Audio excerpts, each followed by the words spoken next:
Boa noite, eu acho que já é boa noite, não é? A paz do Senhor. Nós damos uma saudação especial para todas as pessoas que vão assistir esse vídeo e também para os irmãos lá na África, cuja igrejinha já vai completar um ano no domingo. Completa um ano, passou rápido o tempo, né? Então eles vão fazer um culto de ação de graças para celebrar um ano da igreja, da vida da igreja. Mas dando continuidade ao assunto da nossa identidade em Cristo, eu acho que é melhor a gente começar com oração, né? Muito bem, então vamos orar. Senhor, nós te agradecemos pelo privilégio de estarmos aqui. Nós te pedimos, Senhor, que o Senhor acalme o nosso coração das lutas e das dificuldades que a gente enfrenta todos os dias, porque o que nós esperamos é em Ti, Senhor. E o que nós dependemos é de Ti, para que a nossa vida seja uma vida de vitória, conforme está prometido. Então, nós te pedimos em nome de Jesus que essa noite o Senhor abra a nossa memória, que o Senhor me ajude a transmitir essa mensagem, esse estudo, e que a gente siga aprofundando o assunto. Assim te agradecemos no nome de Jesus. Amém? Muito bem. Então, quem é você? Quem sou eu? Qual é a nossa identidade? Primeira coisa, aqui que está se falando, a pergunta quem é você, é obviamente não só a gente ser conhecido no nosso meio, seja na família, seja entre os amigos, seja na igreja, não é só a gente ser conhecido pelo nome que a gente tem. Embora o Senhor nos conheça e nos chame pelo nome, imagina a quantidade de pessoas a quantidade de criaturas que até hoje nasceram na face dessa terra, o Senhor nos conhecer por nome e nos chamar por nome. Isso demonstra muito que a nossa identidade em Cristo é diferente da nossa identidade aí no mundo, né? Só para ilustrar, eu fui ver um assunto do negócio do seguro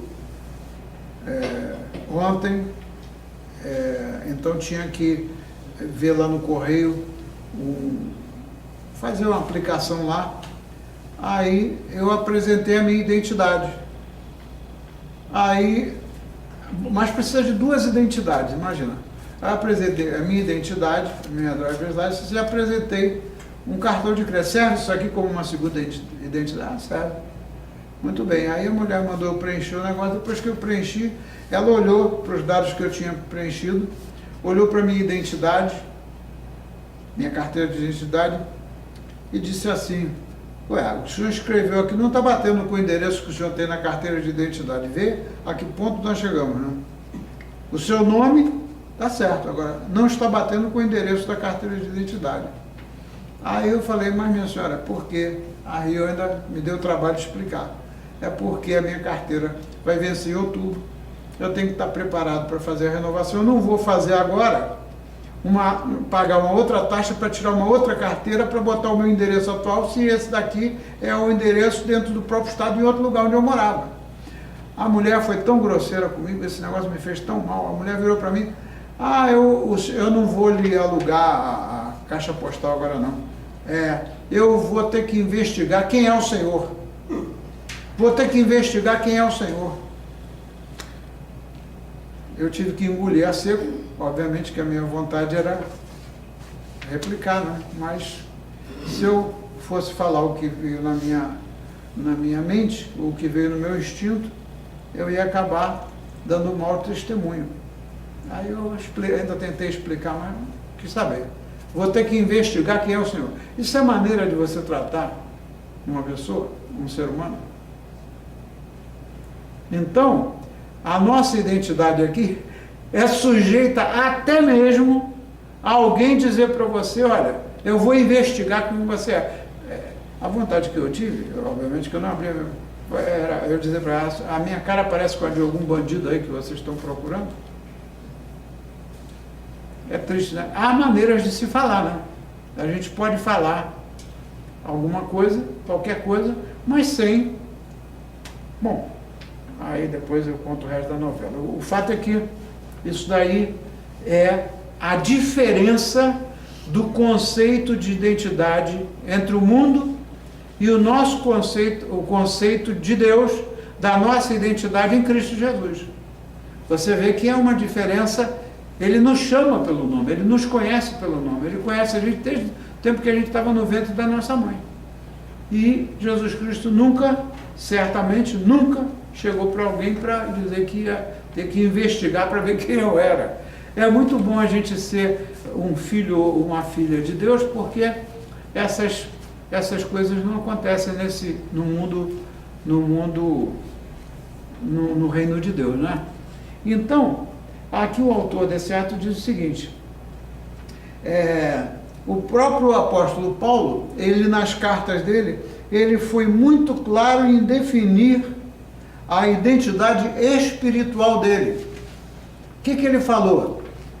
Ele, nas cartas dele, ele falou, a gente estudou aqui a carta aos Romanos, se lembra? A gente viu aqueles negócios todos lá. E o que diz? Diz o seguinte: primeiro, ele era o tal, dentro do conceito do mundo, porque era um cara muito estudado, era um homem, era um fariseu, era um cara que tinha tido o melhor dos melhores professores na época, conhecia o Antigo Testamento a fundo, mas ele disse que quando ele conheceu a Jesus, o que ele disse? Tudo mais que ele sabia, tudo mais que ele foi, ele considerava como lixo diante do privilégio de ter conhecido Jesus Cristo. Então você vê que a sensibilidade espiritual de um ser humano, ele era um cara pecador, como qualquer um de nós, mas a sensibilidade de um ser espiritual, de um ser humano que está dentro de um nível de amadurecimento espiritual desejável, ele se considerava, em tudo que ele tinha sido, tudo aquilo ele considerava como lixo. Então, nós também precisamos de aprender quem nós somos para Deus. Quem nós somos para Deus. Você já imaginou? Deus conhece a cada um de nós. Ele lida com cada um de nós de forma diferente. Ele sabe como é que é a Ana, como é que é o temperamento da Ana, quem é a Ana, ele sabe perfeitamente, sabe quem é a Dona Maria, ele sabe quem eu sou. E ele ama tanto a gente, que ele trata a gente de maneira diferente, cada um de nós. Então isso daí demonstra uma apreciação, o quanto que Deus ama a gente, né? De tomar em consideração, na nossa identidade em Cristo, tomar em consideração como é que ele trata conosco. Ele não trata conosco de maneira impositiva, de maneira autoritária. E a gente, às vezes, muita gente, às vezes, tem uma característica de tratar com os filhos, né? Dentro de uma família, às vezes tem uma característica de tratar com os filhos, que é a seguinte: olha, comigo dentro de casa eu não faço distinção, não. Eu tenho 10 filhos, eu trato os meus 10 filhos de uma maneira igual, para não discriminar um, ou dar preferência a um e não dar preferência ao outro. Será que isso daí agrada ao Senhor? É o inverso. Não quer dizer que a gente deve tratar um filho com mais amor do que outro filho, ou que a gente deve ter algumas maneiras de beneficiar um filho menos do que o outro. Mas daí, você vê, é simples, as pessoas que têm mais de um filho, quanto mais filho tiver, já aprenderam isso lá longe, que cada um dos filhos a pessoa tem que tratar de uma maneira, porque cada criança é diferente da outra. Se você for aplicar a mesma estratégia, né, com um e com o outro, alguma coisa vai dar zebra. Mas tem muita gente que no conceito do mundo, todos os meus filhos eu trato igual. Isso vai contra a lógica de Deus. E tudo que a gente está falando é da nossa identidade espiritual em Cristo. Então, o autor desse artigo aqui, ele faz uma pergunta: qual é a sua identidade espiritual? Qual é a minha identidade espiritual? Então a gente precisa de refletir sobre isso, e aí tem 3 coisas que eu não vou aprofundar agora, porque eu quero entrar na aplicação prática, né? Depois, na semana que vem, a gente tem tempo suficiente. Isso é muito rico porque o interesse nosso do estudo bíblico é a gente aprender para aplicar na prática. Ninguém de nós aqui quer ser um teórico ou um filósofo sobre a palavra de Deus. A gente quer aprender como a gente aplicar no dia a dia. Então, a primeira pergunta que ele faz é essa: qual é a sua identidade espiritual? Então, para refletir e saber qual é a nossa identidade espiritual e como formá-la corretamente, ou seja, o nosso caráter cristão, que é o assunto que há muito tempo a gente começou tratando no programa e continua tratando no programa sempre que a gente tem uma brecha, né? É que o nosso caráter cristão é um conceito, aos olhos de Deus, totalmente diferente do nosso caráter no entendimento humano, no entendimento da psicologia, no entendimento qualquer da ciência que você quiser estudar. O caráter humano vai ser visto de outra maneira. Mas o caráter cristão, ele deve ser formado. Por quê? Porque a gente não vem pronto. Todos nós nascemos pecadores. Está lá escrito que todos pecaram e carecem da misericórdia de Deus. Então, não tem essa de eu olhar para um, de cima para baixo, e dizer, esse cara aí é um. Aliás, no domingo eu explorei isso na mensagem, né?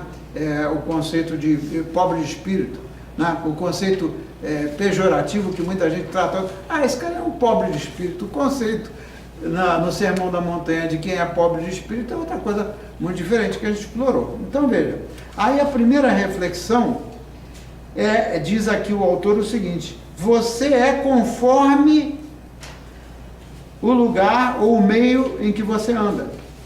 Você é conforme onde você anda. Se a pessoa anda num ambiente totalmente depravado, ou num ambiente, como tristemente na nossa sociedade brasileira tem muitas cidades que já estão contaminadas por crianças que já vivem num ambiente ali de quê? De violência. Essa parte aqui não está aí na cópia que eu dei para vocês, não. É só na outra. Então, crianças, por exemplo, que vivem no meio daquele.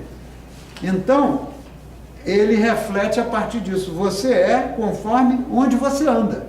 Se você anda num meio que é contaminado, em um meio totalmente degradado, é óbvio que você não vai ter um caráter espiritual formado naquele meio.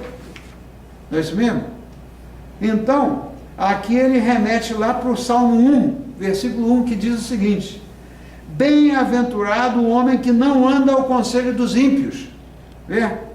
Bem-aventurado o homem que não anda no conselho dos ímpios, não se detém no caminho dos pecadores, nem se assenta na roda dos escarnecedores. Essa palavra escarnecedores é uma palavra realmente antipática, né? Escarnecedor.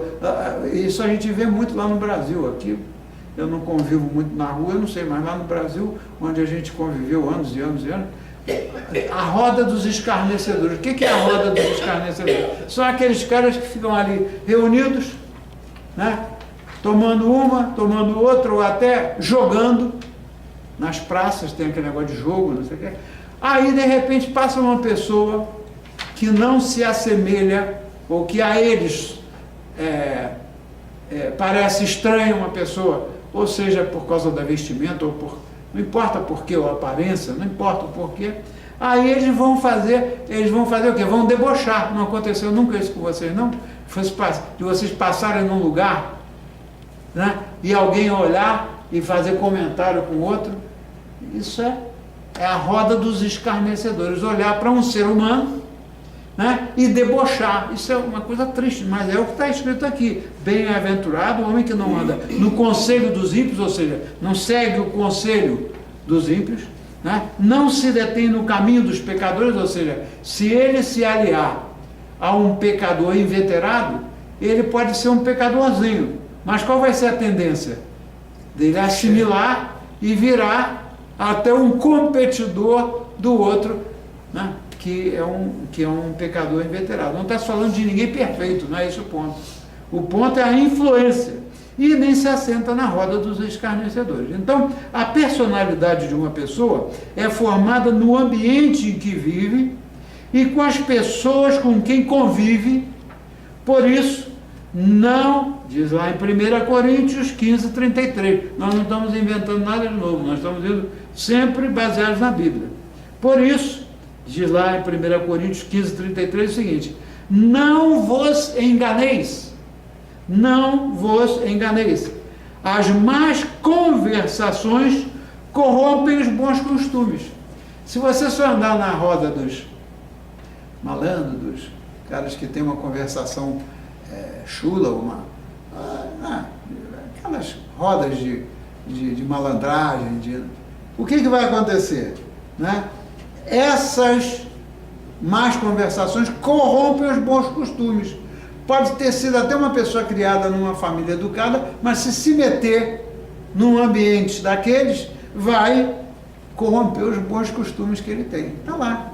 Então, se duas crianças gêmeas fossem separadas no seu nascimento e crescessem em ambientes diferentes, o que se vê, né? E crescessem em ambientes diferentes, por mais parecidas que sejam, trarão os traços do meio em que viveram.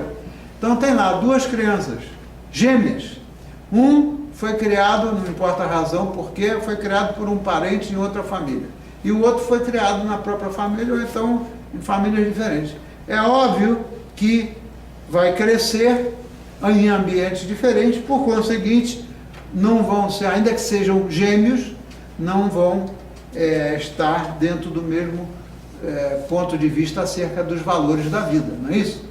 Então, Jesus é o novo modelo de personalidade a ser seguido para reaprendermos e andarmos não de conformidade com a vida mundana, mas, aí vai para 1 João 2, 6, que diz o seguinte: não para andar de conformidade com a vida mundana, mas aquele que diz que permanece nele, em Cristo, esse deve também andar assim como ele andou. Então, quem é o modelo?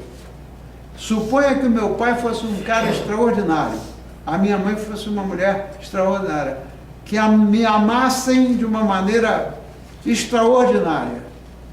Quem é o modelo? É o meu avô, a minha avó, a minha mãe, meu pai, ou a minha esposa, ou meu esposo? Quem? O modelo é Jesus Cristo. Ele que é o modelo para a gente formar o nosso caráter cristão. Não é isso mesmo? Então, aí pode alguém perguntar assim: escuta, pastor, mas isso é um negócio muito difícil.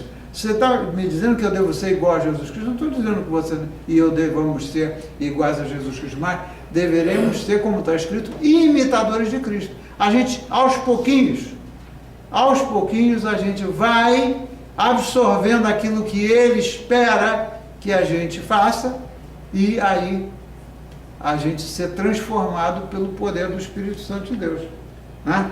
Então, se a gente quiser passar por uma mudança na nossa identidade espiritual, precisaremos mudar, o ambiente, se o ambiente não for saudável, e procurar pessoas melhores para conviver. Melhores o quê? Melhores dentro do aspecto cristão, não melhores no sentido de ser uma pessoa com melhor qualificação educacional ou qualquer coisa. Não é preciso parar de conversar, isso é um ponto importante, não é preciso de parar de conversar com as pessoas, mas saber discernir o que é a influência positiva e o que é a influência negativa. Se nós somos o corpo de Cristo, somos a igreja, e se chegar aqui um bêbado, suponha, um bêbado chegou aqui, abriu a porta, ou um cara cheirando a maconha, enfim, não importa a aparência da pessoa, e entrar aqui, será que a nossa atitude para agradar a Deus é a gente dizer: sai daqui, não, aqui não é o seu lugar? Obviamente que não. Então, a gente não deve assimilar ou fazer aquilo que essas pessoas fazem, mas ao contrário, sermos usados como instrumentos de Deus, seja no meio da nossa família, ou no meio da igreja, ou no meio de quem for, para darmos um bom testemunho de Cristo na nossa vida. Não precisa ir para a escola de teologia, é só dar um bom testemunho do que Cristo faz na nossa vida. Não é isso mesmo? Então, Isso aí é o primeiro ponto. Aprenda a andar nos passos de Jesus.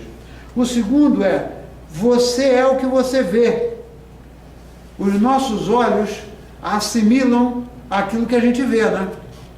Talvez uma pessoa cega fisicamente, né, ela tenha uma porção de dificuldade, mas uma coisa ruim ela não vai ter, ela não vai ver coisas que assustam, às vezes até assustam a gente, ver determinadas coisas. Então você vê como é que é a coisa. Então, no Evangelho de Lucas, capítulo 11, versículo 34, o doutor Lucas diz o seguinte: são os teus olhos a lâmpada do teu corpo.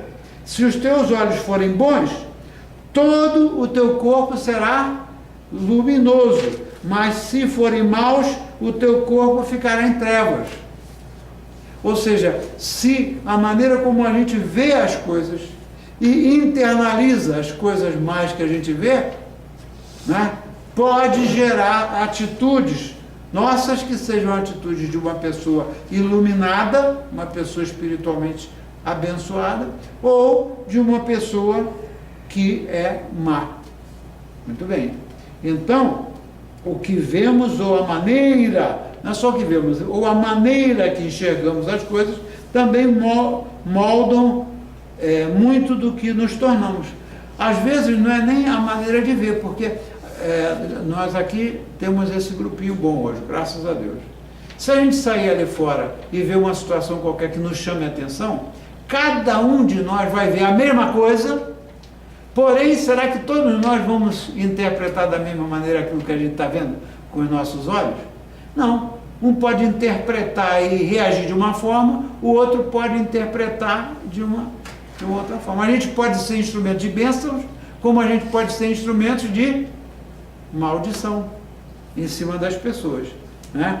Então, depois a gente pode até ver melhor isso aí. Agora, a terceira, então, você é o que você ouve. Nós somos o que nós ouvimos. Em Romanos 10, 17, o apóstolo Paulo diz o seguinte: a fé vem pelo ouvir, e ouvir da palavra de Deus. A gente ouve um monte de coisa nova. A gente, quando liga a televisão, a gente vê um monte de porcaria. A gente ouve uma porção de porcaria. Se não abrir o olho, daqui a pouco a gente instintivamente acaba assimilando e fazendo a mesma coisa que não presta, que a gente está vendo. Então tem que tomar cuidado, porque a fé vem pelo ouvir de quê? Do discurso do presidente? Não, a fé vem pelo ouvir da palavra de Deus. Por isso é que as disciplinas espirituais são importantes. A gente não só orar, mas a gente estudar a palavra de Deus, refletir sobre aquilo que a gente lê. É isso mesmo? Então, o que ouvimos também influencia os traços da nossa personalidade. Muitas pessoas vivem hoje uma vida que ouviu alguém dizendo que seria. O incentivo de alguém pode levar a pessoa a muito longe, mas as palavras depreciativas podem destruir as vidas.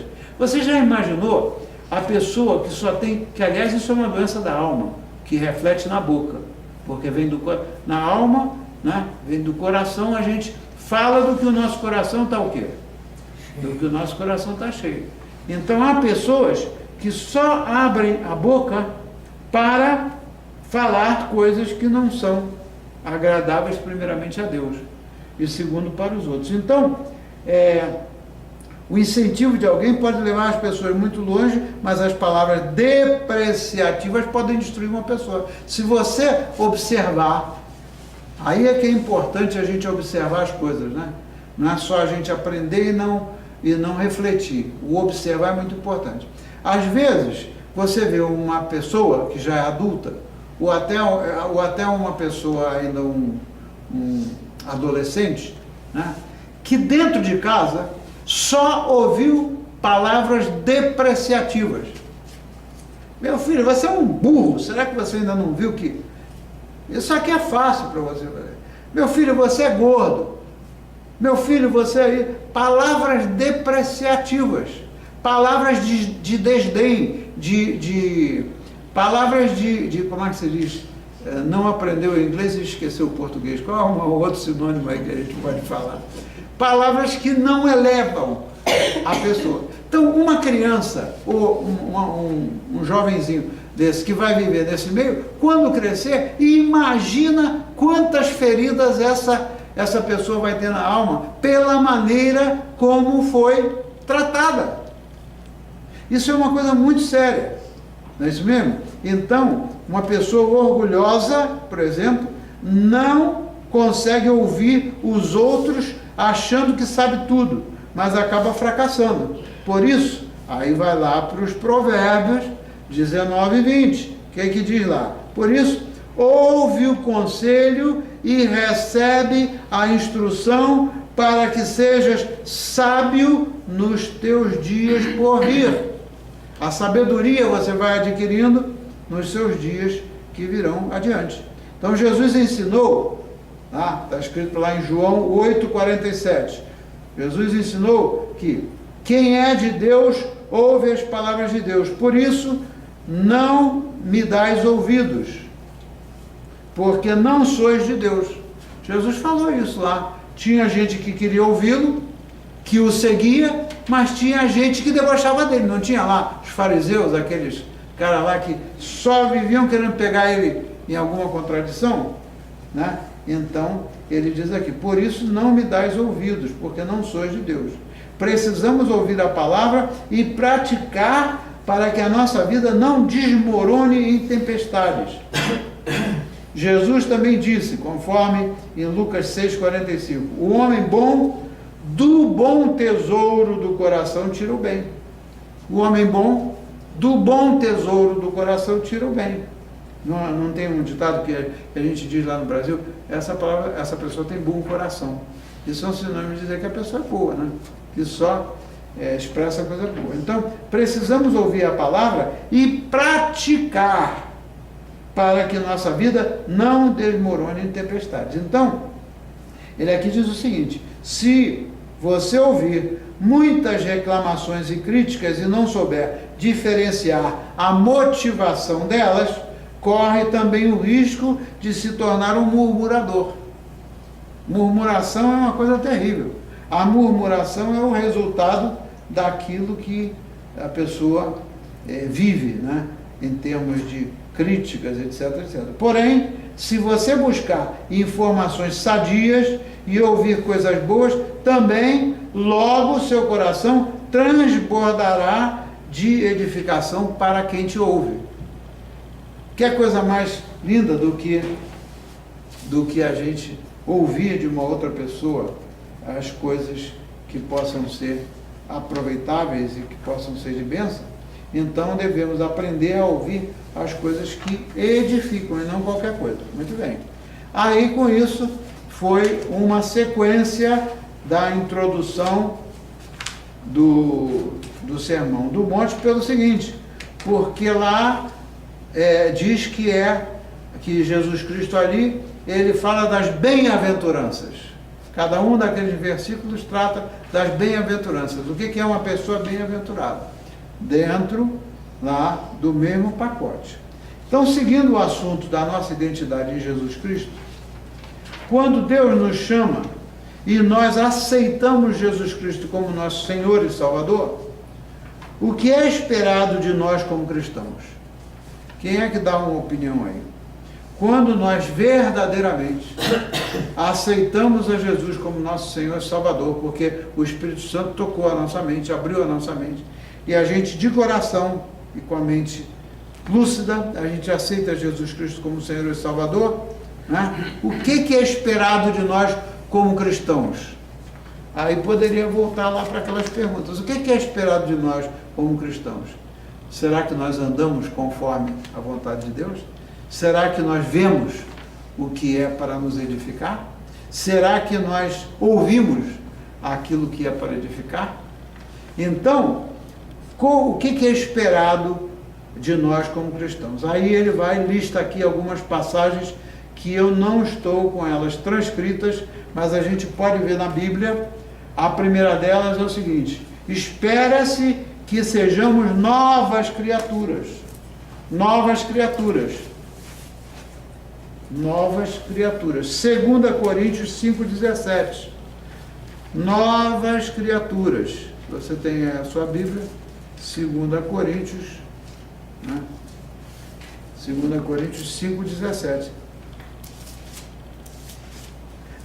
Aliás, hoje eu tive uma boa oportunidade. Todo dia eu estou usando a internet como uma maneira de... alguém disse, lá da nossa página do programa, alguém disse o seguinte: vamos seguir a Jesus Cristo, porque Ele disse para nós amarmos a Ele e amarmos uns aos outros, não sei o quê. Então vamos fazer isso. Aí eu aproveitei a deixa, aí eu falei, tá bom, então vamos traduzir isso em miúdos, que amar os outros, cada um entende o amar os outros de uma maneira, né? Eu posso querer amar o seu João, se o seu João pode me dar um dinheiro. Se eu não amo o seu João, se ele não tem um dinheiro para me dar, então, que amor é esse? Aí eu aproveitei a deixa e disse assim, então tá bom, vamos fazer o seguinte, eu estou indo para a igreja, né, logo mais, então eu já deixo aí com vocês, porque o grupo está sempre interagindo lá na página do programa, já deixo com vocês uma coisa, vamos analisar e interagir lendo a primeira carta aos Coríntios, capítulo 13, que define tudo que é amor. Vocês viram hoje isso, né? Acho que você abriu a página do programa hoje, não abriu? Não, você não... Então, quando você abriu, talvez ainda não estava isso, né? Aí, eu aproveitei a deixa. Vamos, então, ver como é que se caracteriza a pessoa que ama naquele sentido que Jesus Cristo quer que a gente ame. E logo mais, então, eu vou voltar a cargo amanhã, etc. Então, é interessante, porque, veja, nós estamos trabalhando em prol do reino de Deus. Não importa se o sujeito está na China, se está no Brasil, se está... A igreja está fazendo o papel para o qual foi determinada a fazer. Não é isso mesmo? A nossa igrejinha aqui é pequena, mas está fazendo. Então, o que diz lá em 2 Coríntios 5,17? 2 Coríntios 5,17 diz o seguinte. Diz o seguinte. 17. E assim, se alguém está em Cristo, é nova criatura. As coisas antigas já passaram, eis que se fizeram novas. Então veja só, a nova criatura não quer dizer que o cara de hoje para amanhã, ele vai ter o caráter dele totalmente mudado para virar um cristão maduro. A gente estudou na carta aos Romanos o quê? O processo de santificação. Cada dia a gente caminha um passinho na maturidade espiritual. Então, aqui quando ele diz assim,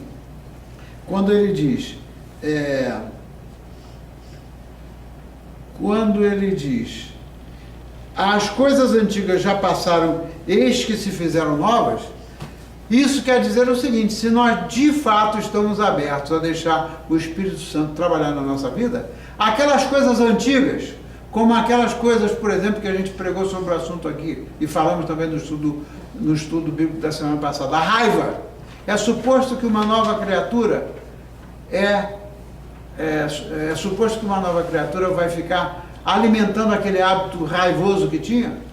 É suposto que uma nova criatura, a pessoa, vai continuar falando mal dos outros, como falava antes? É suposto que uma nova criatura em Cristo vai criticar os outros? É suposto que uma nova criatura em Cristo vai achar os defeitos, todos os defeitos que podem existir numa pessoa? Então, as coisas antigas já se passaram. Então, ou a gente realmente recebeu a Jesus Cristo e a nossa maneira de viver começa a mudar, ou então, se as coisas antigas continuam se repetindo, então as novas coisas que Deus quer transformar a gente ainda não estão acontecendo. E quantos cristãos, né, a gente observa que vão à igreja, etc, mas a atitude daquelas pessoas nunca mudou. A pessoa é do mesmo jeito que era 50 anos atrás, 200 anos atrás. Então, a gente nota se a pessoa é realmente convertida por meio das atitudes da pessoa. Aí você vira, daí a um tempo você... Meu Deus do céu, esse homem era um cara chato, era um cara impertinente, era um cara... Isso era um cara... E hoje ele é uma pessoa totalmente diferente. Não acontece isso? A gente não observa quando as pessoas vão sendo transformadas. É isso que ele diz que espera-se que sejamos novas criaturas. Depois, em segundo lugar, ele fala, espera-se que vivamos de acordo com um novo padrão. Se o meu padrão de viver era aquele padrão de acordo com a filosofia do mundo, então eu não mudei o meu padrão, eu não estou buscando mudar o meu padrão de vida. Está lá escrito em 1 Pedro, primeira carta de Pedro, capítulo 1, 15 e 16. 1 Pedro,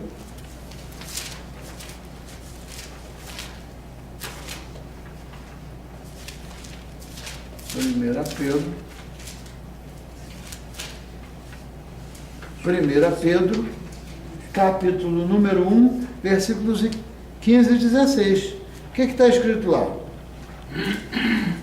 que está escrito lá? Quem é que tem aí aberto? Aliás, devemos começar no 14 para pegar o pensamento inteiro. O que diz aí? O que lê? O capítulo 1, versículos 14 ao 16. O que está escrito aí? Como filhos obedientes, não mudeis a vossa vida de acordo com as paixões de antigamente, do tempo de vossa ignorância. Antes, como é santo aquele que vos chamou, tornai-vos santos, também vós, em todo o vosso proceder, pois está na Escritura, sereis santos porque eu sou santo. Muito bem. Como é? Santo aí é uma pessoa, o sentido da palavra é uma pessoa separada, não é uma pessoa perfeita, é uma pessoa separada para cumprir os propósitos de Deus, para ser transformada. Então você imagina, é uma coisa muito linda o que o Pedro diz aqui, porque ele deixa muito claro, pelo contrário, segundo é santo aquele que vos chamou, tornai-vos santos também vós mesmos em todo o vosso procedimento. Todo o vosso procedimento. A gente pode dar uma escorregadinha, mas aí o Espírito Santo, uau! O Espírito Santo toca o coração da gente, meu Deus do céu, Senhor, me perdoa porque eu fiz uma coisa que não devia de fazer. Isso é o proceder de acordo a estar aberto ao trabalho do Espírito Santo na nossa vida. Enquanto que o cara que está anestesiado, que está com a mente cega, que está afastado de Deus, ele mete os pés pelas mãos e ele não consegue discernir o que ele fez. Para ele, o fazer mal, ou falar coisas ruins, não faz diferença, falar mal ou falar bem. Né? Então, é o que ele diz aqui, porque está escrito, sede santos, porque eu sou santo, disse o Senhor. Como é que a gente vai se relacionar com Deus se a gente não buscar essa mudança de padrão, como ele diz aí? Depois, espera-se que sejamos vencedores, não vítimas. Olha só, que sejamos vencedores, não vítimas. Então, vencedores, eu acho muito interessante, e nós vamos parar por aqui para depois continuar com mais calma. Pessoa que é vencedora não é o que muitas igrejas ensinam, aquele negócio assim, olha, tem várias maneiras de ensinar ou discipular as pessoas. Uma maneira que me vem à mente agora, de igrejas que fazem isso, é o seguinte: vamos fazer aqui uma corrente de oração por 7 dias. Qual o seu problema? Aí o cara vai lá toda semana, né? Por 7 dias não, por 7 semanas. 7 dias é muito curto. Aí o cara vai lá na primeira semana, pede um negócio para Deus. Vai lá na segunda semana, ele está em derrota, ele está vivendo com um problema. Mas está escrito que ele vai ser o quê? Que ele vai ser vencedor e não vítima. Em cima dessa palavra aqui, muitos ministros do Evangelho, nessa de enfatizar que a pessoa vai ser vencedora, então vai acontecer o seguinte: o sujeito vai na primeira semana, vai na segunda, aí quando chega na 7ª semana, tudo aquilo que ele pediu e a situação não mudou em nada. O que acontece? Ou o cara descrede uma vez, né? Eu não vou mais, o que eu vou fazer na igreja se o cara garantiu para mim que em 7 semanas que Deus ia responder? Eu vi igrejas lá em Los Angeles, e tem igreja no Brasil também, uma dessas, em lugar de ensinar o Evangelho de acordo com o que diz a palavra de Deus, acaba queimando o filme de muitas pessoas que vão na ilusão e não são ensinados, porque viver em Vitória aqui não quer dizer que o sujeito não vai ter problema. Viver em Vitória, o próprio apóstolo Paulo é um exemplo disso. Quer um exemplo melhor? Ele tinha um problema qualquer na vista. Ele tinha um negócio qualquer na vista que nunca foi claramente escrito, mas ele pediu a Deus, e pediu a Deus, e pediu a Deus que curasse o problema que ele tinha. Certamente aquele problema devia ser grave porque atrapalhava ele na leitura dele, né? Embora fossem aqueles rolos, não era letrinha pequenininha aqui da Bíblia, né? Aí um dia, Deus disse o que para ele? A minha graça te basta. A minha graça te basta. Então não é o problema que a pessoa vive que vai levar a pessoa a ser derrotada, porque se fosse assim, toda pessoa aleijada que não tivesse perna, não tivesse braço, não tivesse sei lá o que, não poderia fazer nada na vida. Não é isso mesmo? Então, às vezes, a maneira como as pessoas interpretam as coisas e Jesus Cristo foi muito claro nisso. Ele falou, no mundo tereis aflições, mas crede em mim porque eu venci o mundo e eu estarei convosco todos os dias. Né? Ou eu creio em Deus e ainda no meio de todas as coisas ruins, foi Ele que disse, a minha graça te basta.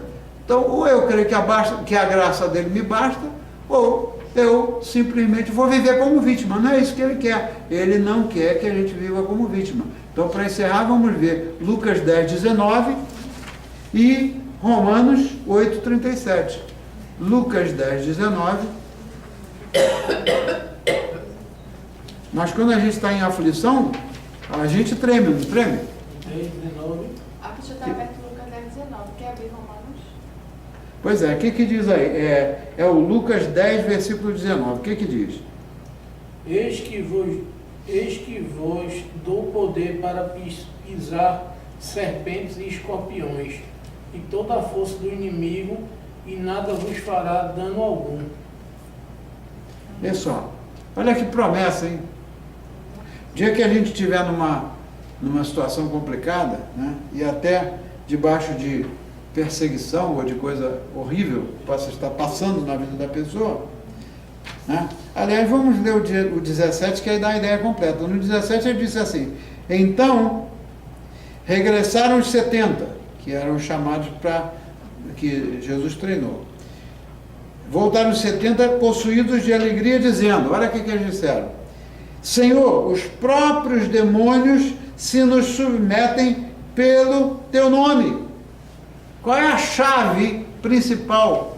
Qual é a chave principal para a gente combater nessa guerra? Senhor, eu sou lavado pelo sangue de nosso Senhor Jesus Cristo. Eu sou lavada pelo sangue de nosso Senhor Jesus Cristo.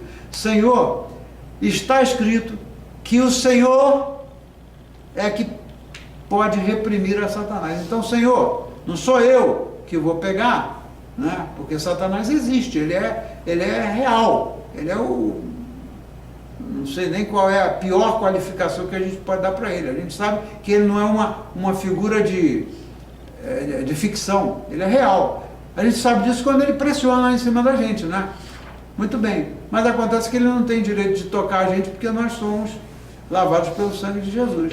Então o leão está sempre em redor para abocanhar, mas ele não pode nos tocar. Então, eu sou lavada pelo sangue de Jesus. Senhor, eu te peço em nome de Jesus que reprima Satanás, porque Deus tem o poder de reprimir a Satanás. Eu não pertenço, não tenho nada a ver com Satanás, eu sou um filho ou uma filha de Deus. Essa é a arma que a gente tem. Quando os 70 voltaram, né? Os 70 voltaram, foi no versículo o quê? Versículo 19. Não, a gente começou no... 17 agora. Era em qual que a gente... Eu li o 19, aí o senhor leu o 17. Me perdi aqui onde é que eu estava. Está aqui. Então regressaram os 70 possuídos de alegria. Imagina, eles devem ter enfrentado um monte de gente endemoniada, né? cheios de alegria, dizendo: Senhor, os próprios demônios se nos submetem pelo teu nome. Mas eu lhes disse. Aí Jesus falou: o quê? Eu via Satanás caindo do céu como um relâmpago. Jesus estava lá quando isso aconteceu, né? Eis aí vos dei autoridade, deu autoridade a nós, para pisardes serpentes e escorpiões e sobre todo o poder do inimigo, e nada absolutamente vos causará dano. Aí você vai em determinadas igrejas que o cara começa a fazer essas presepadas lá. Deixa eu pisar aqui. Não é pisar no sentido de pisar, não é fazer uma encenação. É a gente saber que no nome dele nós temos o poder de repudiar e de rechaçar, porque está escrito que resistir ao demônio e ele vai se mandar. E aí, Romanos 8,37, para encerrar por hoje, só tenho que marcar ali para depois não perder, para a semana que vem. Romanos 8,37, o que diz? O que diz aí no Romanos 8,37?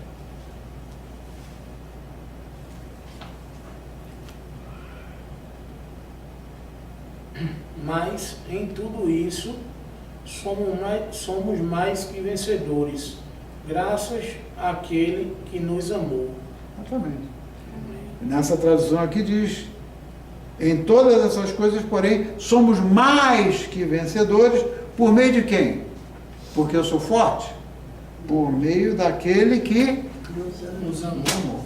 Amém? Amém.